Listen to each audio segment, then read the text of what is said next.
Bonjour, c'est Philippe Druet. Voici donc la deuxième vidéo de cette série. Si je vous disais la dernière fois que changer l'état d'esprit peut être instantané, voici un exemple qui illustrera mes propos bien plus rapidement qu'une explication théorique. Connaissez-vous Roger Bannister? Roger Bannister fut le premier homme à courir 1 mile en moins de 4 minutes en 1954.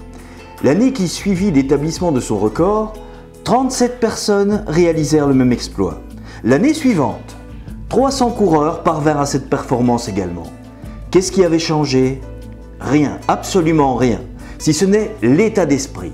Ces athlètes qui parvinrent à égaler la performance de Bannister n'étaient pas plus performants physiquement qu'une année auparavant.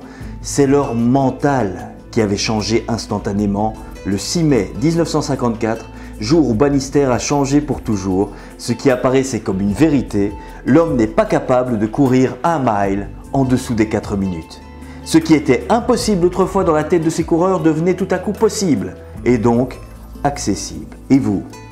Qu'est-ce qui vous bloque dans vos projets? Est-ce le réel ou bien est-ce votre interprétation du réel? Face à une difficulté, posez-vous cette question. Est-elle bien réelle? Ou cette difficulté est-elle simplement liée à l'idée que vous vous en faites? Il s'agit d'un mini-mouvement mental, mais il fait toute la différence. Les changements significatifs ne sont pas liés à une réalité. Les changements plus importants sont liés à une autre façon de regarder cette réalité, comme l'ont fait ces athlètes. Et si en permanence, vous changez votre état d'esprit pour activer ce mini-mouvement mental, cela peut de manière instantanée changer votre vie.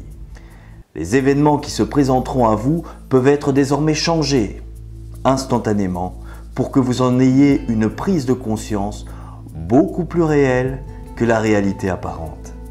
Et cela, ça change réellement la vie.